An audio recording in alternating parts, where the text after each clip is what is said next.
आप ग्रहण करो। यहाँ भागवत जी का जो श्लोक दिया उसी का विस्तार वेद व्यास ने किया, क्योंकि वेद व्यास ने आह्वान कर लिया गणेश जी का। गणेश जी आ गए, बाबा मुझे क्यों बुलाया? क्योंकि मंत्र से अधीन देवता, देवता किसके अधीन होते हैं? मंत्र के। और मंत्र किसके अधीन होते थे? ब्राह्मणा, वो ब्राह्मण के अधीन होते। यहाँ आगे गणेश जी महाराज, गणेश जी ने कहा बाबा मुझे क्यों बुलाया कि तुम भागवत जी को लिखो। मैं बोलता जाऊंगा, आप लिखते जाना। गौरी नंदन गणेश जी ने यहाँ भागवत जी को लिखा और वेद व्यास जी ने बोला है। इस प्रकार श्रीमद् भागवत में 335 अध्याय, 3 श्लोक, 18,000 मंत्र और यहाँ प्रसंग है कि 76,80,000 शब्द बन करके तैयार हो। भागवत जी की महिमा। विचार आया इसे किसे पढ़ाऊं। एक पुत्र था वो जंगल को चला गया। तो कथा ऐसी मिलती है माताओं कि एक इनके परम शिष्य थे, उनका नाम था जयमुनि मुनि। क्या नाम था?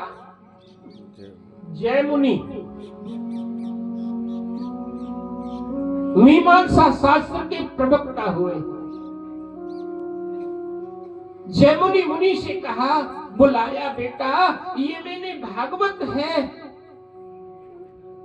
इसे तुम पढ़ो, मैंने बनाया है, तुम शिष्य गुणवान हो, चेला थोड़ा पढ़ लिख गया था, तो तुम इसे जांच दो। वेद व्यास जी ने सोचा इसे पहले देखता हूँ ये परिपक्व है या नहीं, जांचने के लिए दे दिया। वेद व्यास जी की लिखी हुई भागवत को जांचते गए जयमुनि, और आ गया श्रीमद् भागवत का 9वां स्कंद।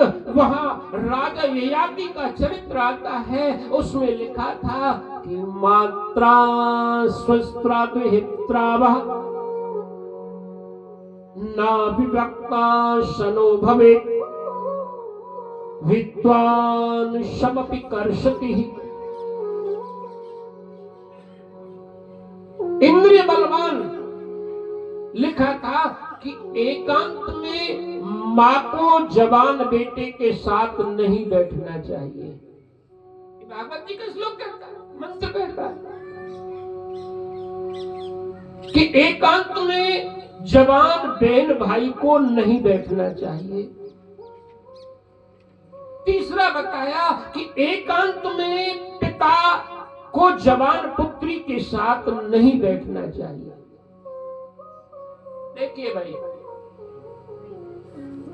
कथा सार्वभौम है, शास्त्र है, ये खुल के बताता है।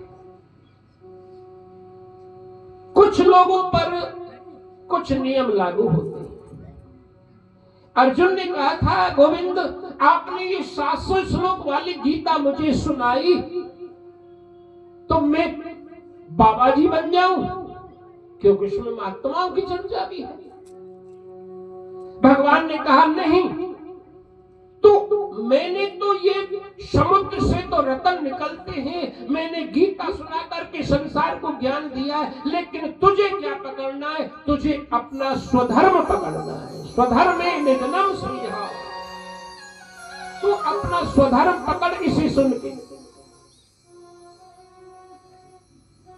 तो कौन किस पर लागू होता है? शब्द का अनर्थ मत करना। यहां जयमुनि जांच रहे हैं तो लाल पेन से अंडरलाइन कर दिया, गुरुजी ने बिल्कुल गलत लिखा है। क्या ऐसा भी हो सकता है किसी भाई बहन के अंदर ऐसा को भाव, किसी पिता का पुत्री के प्रति ऐसा को भाव, किसी पुत्र का मां के प्रति ऐसा को भाव नहीं हो सकता। वेद व्यास जी ने कहा बेटा जांच नहीं कि हाँ गुरुजी। कोई कमी तो ना है कि है क्या कि देखो राजा ययाति के चरित्र में तुमने गलत लिखा है।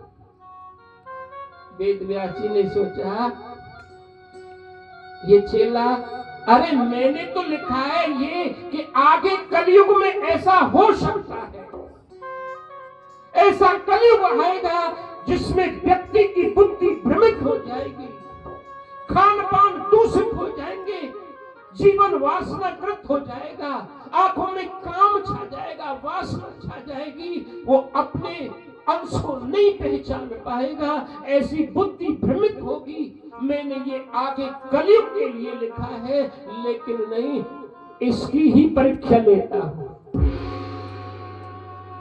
वेद व्यास जी ने कह दिया ठीक है बेटा, कोई बात नहीं, मैंने गलत लिख दिया होगा। जय मुनि रख करके अपने आश्रम पे चले गए। माताओं, बिना प्रैक्टिकल के बात समझ में कम आवे। जय मुनि अपने आश्रम पे चले गए और वेद व्यास जी इधर एक बुढ़िया का रूप लेकर के जंगल में गए। बुढ़ी